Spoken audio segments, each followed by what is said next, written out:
Hi, I'm Helen Bauer, and this is the Heart of Hospice Podcast. The Heart of Hospice Podcast is your source for compassionate and informative discussions about hospice and end-of-life care. I'm a certified hospice and palliative care nurse with over 15 years of experience. Whether you're a caregiver, someone with a serious illness, or you simply need to know more about hospice care, this podcast is for you. Join me as we explore all the aspects of hospice, from the details of caregiving to the emotional and spiritual dimensions of end-of-life journeys. For more resources and to connect with me, visit theheartofhospice.com and find us on Facebook, Instagram, and LinkedIn. Keep listening for today's episode.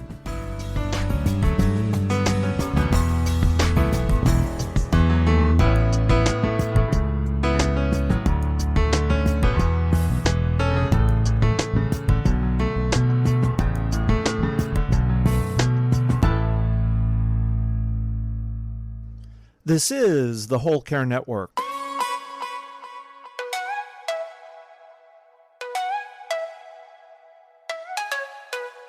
Helping you tell your story one podcast at a time.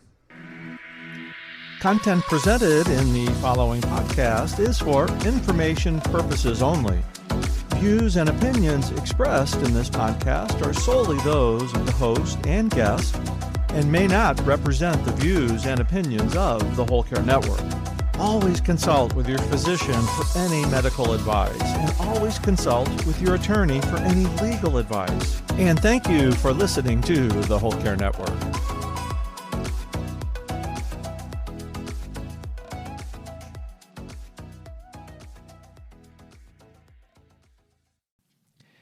This episode of the Heart of Hospice Podcast is being sponsored by bkbooks.com. Barbara Carnes and her team at BK Books have created the Approaching Death Support Kit to help educate and support families with clarity and compassion. This new bundle is a practical, ready-to-use resource for the bedside and includes many of Barbara's most trusted booklets. For more information, visit bkbooks.com or see the show notes for the link to bkbooks.com. We're getting back to the basics of hospice for this episode to discuss the best ways to manage a complaint about your hospice care. My guest, Lisa Paul, is the co-creator of the Death Deck and the End of Life Deck, card games designed to start those conversations about dying and end of life that are so difficult to have. Lisa is a certified advanced palliative hospice social worker with over 10 years of hospice experience. You can find and purchase a copy of the End of Life Deck and the Death Deck at thedeathdeck.com. This is a great conversation. In this episode, Lisa and I explain the best way to handle a complaint when your hospice care isn't what it should be. We discuss some of the reasons for a complaint and the steps that a patient or a caregiver could take to resolve the problem.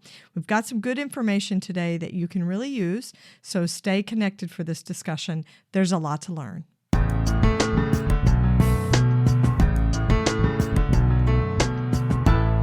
Lisa, welcome back to the Heart of Hospice Podcast. You ready to have another great back to basics conversation with me? I'm ready, Helen. Thanks for having me. Awesome. It's great to have you with me. Okay, so today we are going to talk about making a complaint. It sounds like a really small thing, but when you have a problem with your hospice care, it can be a really big thing. So we decided we'd talk about this today. So I guess the first point I'd like to make, Lisa, that I want everybody to hear is that patients and caregivers have the right to make a complaint to the hospice agency if there is some aspect of their care that is not up to their satisfaction. You have the right to make a complaint. Now, I also think it's really good to acknowledge that there's a difference between complaining and making a complaint. So what we are talking about today is how to actually make a complaint to get the issue that you have going on that you're not satisfied with, to get that changed. So let's you and I make a list of what kind of things might make it necessary or make it seem necessary to make a complaint. So a few ideas I have. You're being treated rudely. or without compassion. You don't like how you're being treated by a member of the team. You aren't being seen regularly. Sometimes the nurse is not coming out as often as is required by Medicare, or they aren't coming out often enough to address your symptoms. I think also, if you're being told that you no longer qualify for hospice, but you believe that you do qualify for hospice, I think, being able to make a complaint to the hospice provider, and then we'll talk later about what happens if that doesn't go anywhere. Right. But, that is a somewhat common complaint that I receive as a social worker before it's a formal complaint to the agency is concerns about recertification. What do you have to add to the list? I'm struck by the one where you said they're not coming out as often or when you're expecting. Having one of the team members who no-shows when they say I'm coming out to make a visit, or they are very late to a visit, that is a reason to make a complaint to the agency. And I definitely agree about, if the care is disrespectful, if the communication is poor, especially if the communication is rude or disrespectful or inadequate, because probably 90% of what we do, everybody on the hospice team, is teaching and education. So if they're not providing information that a patient or a family needs, that's definitely a reason to make a complaint. Definitely. If there is inappropriate conversation that comes from a hospice team member, if the physical treatment or interaction between the hospice team and the patient is too rough or unsafe, again, those are reasons for complaints. So there are really a lot of different things. I can even think of things related to medication delivery. If the medication delivery is very late or it's not timely, if you have a pharmacy delivery person knocking on your door at 10 o'clock at night with an antibiotic or even a refill of a regular med, that's not something that should be happening. That's worthy of a complaint as well. Or durable medical equipment, what we call DME, things like hospital beds, oxygen, wheelchairs, walkers, shower benches, things like that. If, again, the delivery isn't timely or it's delayed or it's really late, those are reasons to make complaints, to make a complaint to the agency. I think that would be my full list at the moment. There are probably more things that'll come to us as we keep talking. But okay, so when a patient or a caregiver has a complaint, who should they be talking to? So if they're making an actual complaint and not just complaining, as you said, Helen, then my suggestion is to start with the manager or director of your hospice agency and speak directly to them about your concerns. And also, I think it's really important that people ask what steps are going to be taken to resolve the situation. I think that you as the consumer have the right to not only make the complaint, but also ask for a timely resolution of the matter. Absolutely. In Texas, where I work, that's part of the regulation that the state requires. When it comes to receiving a complaint, the agency is supposed to investigate it within a certain number of days and resolve it within a certain number of days. So it shows that follow through, you get it resolved, and hopefully it's resolved to the satisfaction of the patient and the caregiver. That's the result that they're looking for. So another option I was thinking of when we were talking about who to talk to if you have a complaint. If you have a complaint about one of the hospice team members, it's also acceptable to talk to your case manager, whoever that may be. That may be your social worker. It may be your RN. It may be somebody who's a patient care manager who works inside the office. But you can talk to the case manager for you or your loved one. All right. So, expectations. How should a patient or a caregiver, a family member, expect a complaint to be handled? What can they expect if they make a complaint? Well, like you had mentioned regarding Texas, I know California also has regulations on how the timeliness of the complaint being acknowledged and then action taken. So I think each state has kind of some recommendations regarding that, or even regulations. And so you should expect that the hospice agency will take action immediately or very close to immediately to resolve the situation. They should be very responsive. It is part of the hospice mission and belief system and payment structure that hospice is patient and family driven. And so if you are not receiving the care that is needed for yourself or your family member, then it is really the responsibility of the hospice team to make those adjustments quickly to then meet your needs. Right. Now, of course, it could be that there may be some things outside of their control. There are once in a while staffing issues that do kind of complicate things. However, your needs are still the priority, and the hospice team still has to make attempts to fulfill those needs, I guess. Right. So short staffing is an issue across every silo of healthcare in the United States right now. And hospice is no different. And it's not just doctors and nurses and aides, it's also social workers and chaplains, PTO, TST, you name it. There's a shortage across every discipline in healthcare. So I think it's important for hospice agencies to be upfront and to do their best to accommodate. They still have to meet the regulations when it comes to managing a patient's care, and they still have to meet the needs of the patient. But they should be upfront. And maybe that's a good question for patients and caregivers to ask. How many patients are your nurses carrying on a caseload? But it's all geared towards making the care something that the patient and the caregiver are satisfied with. So they should expect this to be investigated, is the best word I know, right?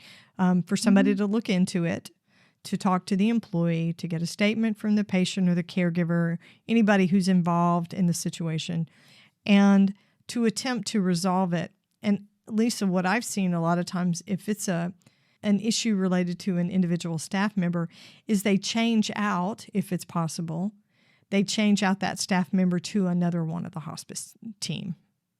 It's very common. They just change the assignment. People don't always communicate well with each other, and they have personality differences and they don't click. So if that is something that a patient and caregiver are dealing with, it's okay for them to say, we really just feel like there's a personality conflict here and we want someone else. It's okay to ask for a different staff person. I think that's probably the most common complaint that I see is a complaint about a particular staff person and it not being a good fit for that patient and family system. And I do think that's a typically rather, unless it's rural areas that we're looking at where there may only be one provider in that area. But I think in most hospice agencies, there is some ability to make those changes when complaints are made. Right. They should at least attempt to accommodate you. Absolutely. Exactly. Absolutely. I hope you're enjoying this episode. We're going to pause for just a minute. My guest has more to share. The sponsor for this episode is bkbooks.com. When someone you love is dying, the journey can feel overwhelming. What do? What should you expect? How can you help? Barbara Carnes, RN and end-of-life educator and hospice pioneer, created the Approaching Death Support Kit to bring clarity and practical guidance to the bedside. Hi, this is Helen, host of the Heart of Hospice Podcast. As a hospice nurse, educating the family has always been a top priority for me. The Approaching Death Support Kit from BK Books provides families and caregivers with clear, practical guidance to help them navigate the end-of-life journey with confidence and compassion. The bundle includes many of Barbara's most trusted booklets, Gone From My Sight, By Your Side, The 11th Hour, Pain at End of Life, and her newest title, Always Offer, Never Force. Whether you're a nurse, social worker, chaplain, or end-of-life doula, this kit supports your work. And for family caregivers listening, it offers gentle, trustworthy guidance to help you care for someone at home and feel more prepared for what's ahead. BK Books offers quantity discounts for teams, agencies, and families. So visit bkbooks.com to explore the Approaching Death Support Kit. See the show notes for this episode for a link to bkbooks.com. Okay, so here is the big question. What are patients and families able to do if the problem that they're complaining about doesn't get fixed? Well, if the hospice agency isn't able or willing to resolve the issue, then you can make a complaint with you basically go up the chain, right? You can make a complaint with your local state survey agency, which you can find on the CMS website, or you can make a complaint directly with Medicare or with the governing credentialing provider or agency. So every hospice agency in the United States is accredited in one of two ways, either by their state or by what we call an accrediting organization, like Joint Commission, CHAP, and ACHC. It gets super complicated with regulatory stuff, administrative stuff, so we're not going to go too far into that. However, a patient, when they're admitted, should be given information about filing a complaint to one of those agencies. And usually what the instructions say is, if you have a complaint about our care or our service, please contact the administrator or director for our company. If we don't resolve it to your satisfaction, you have the right to file a complaint with the state, and there should be information there for the patient and the caregiver on how to do that, or with the accrediting organization. And again, the agency should be furnishing that to the patient and family as well. So it should be, I won't say easy to make a complaint, to go above the agency, but it should be accessible if it's not easy. So that's just for folks to know. It's important that they exercise that right if they need to. So, so what would you say are some of the best practices for making a complaint? I've worked with some families who were making complaints, and what was most effective was when they were taking notes and really gathering information so they could be as specific as possible. I think sometimes complaints that are really general without that much information make it harder to get resolution. The person was rude to me. Okay, how are they rude? Can you give an example of something that was said? Or just because there are so many nuances of humans and relationships and conversations. And so I always encourage people, it is your right to make a complaint about a particular, either to the hospice provider or to one of these governing bodies. But it will probably be best received and investigated the more information that you can provide, so that they fully understand what it is that you are unsatisfied about. Yeah, I think that's a really good point. Be specific, taking notes, right? Because recall isn't always that great. Memories, our memory recall isn't all that accurate. Especially in emotional times, like when you're providing care to your family member, and I think that's why I always encourage my families to take notes, because this is so emotional. And when you're not getting the care you need, there's so many feelings. People are really angry, and rightfully so, but we want to help them, be able to articulate what it is specifically that they're angry about, so that way there can be some action taken. Yeah. I think another best practice is to remember to be respectful. Remember to be respectful. The people who are providing end-of-life care, yes, they're professionals, they're working, this is part of their job, but they're also human beings, and they're flawed, and they get tired, and they get overwhelmed, and I think it's important to be respectful. I really do. Another thing that I thought of when we were prepping for this interview is the best practice of being timely with a complaint. Don't wait for 2 months to make a complaint about the aide being too rough with your loved one, or the aide not showing up when she says, or the nurse visit not happening. It's so much easier to investigate and track and do something about a situation if the information is communicated timely. I think it's important not to wait. What other best practices can you think of? Well, this one, I'd like your input on this one, Helen, but I have told the families that I've worked with who have, taken it further to the next step, and made a complaint with Medicare or Joint Commission.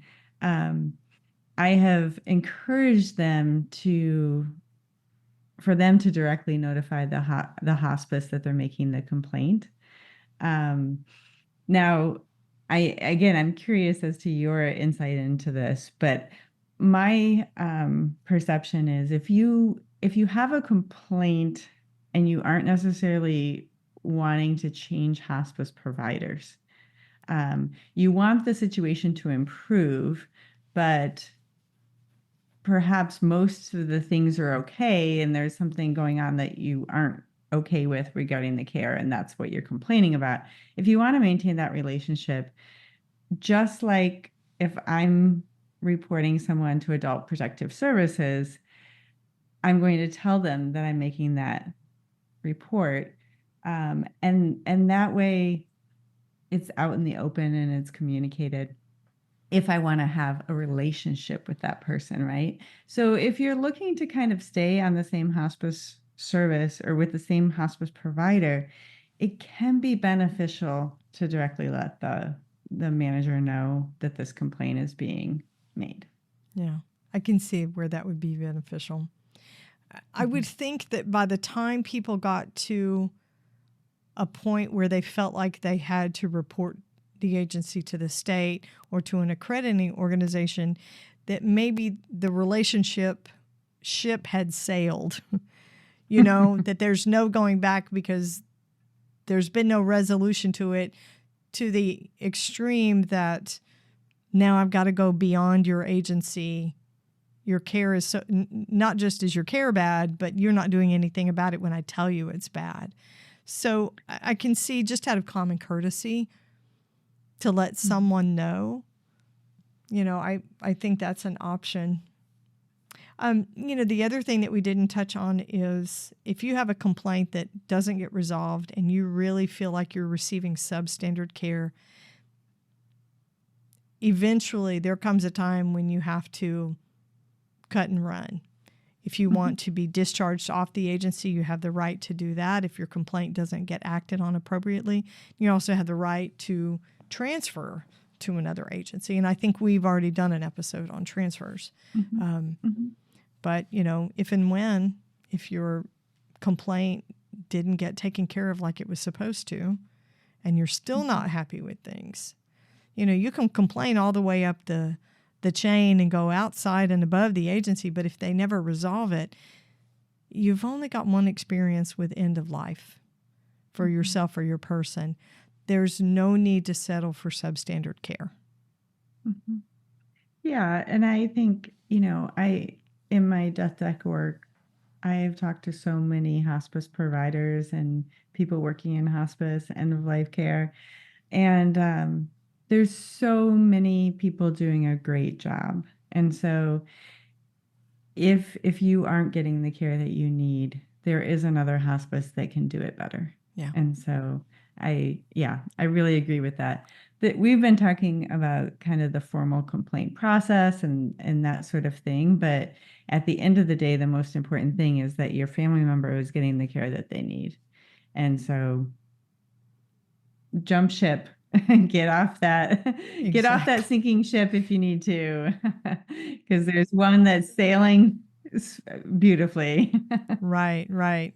Find the ship that works for you, and don't settle for care that isn't in alignment with what you believe, what you need, what you want. Absolutely.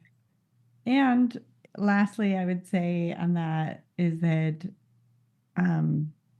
the addition of having a death doula or an end-of-life doula to help kind of support and guide you and help you understand, no, actually, this is not what hospice care should look like. Right. That can be another really wonderful resource to bring in an end-of-life doula or, an outside professional that has some experience and can help kind of guide you as to whether is this what hospice should be? Yeah, that's an excellent point. I think a lot of consumers of hospice care don't know what they don't know because they've never been through it before. They just figure this is how it's supposed to look. Yeah. So that's a really good point. Well, Lisa, I think that was another good Back to Basics episode. Thank you so much for spending time with me to talk about complaints today. Thanks for having me, Helen. And where can my listeners find you, find the Death Deck and the End of Life Deck? You can find me at thedeathdeck.com. Please reach out. Thanks for listening to the Heart of Hospice podcast. Check out our sponsor in the show notes and please leave a rating and review on Apple Podcasts. We would appreciate it if you would share this episode with your friends and family and anyone who needs to know more about hospice. Connect with us on Facebook, Instagram, and LinkedIn. And remember, no matter who you are or where you are in your hospice journey, you are the heart of hospice.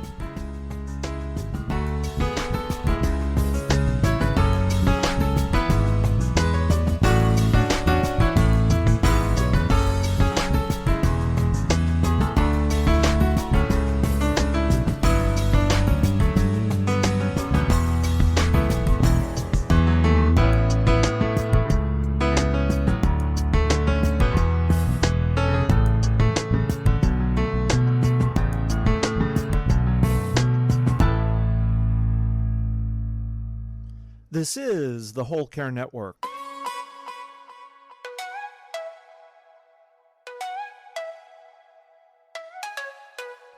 Helping you tell your story one podcast at a time.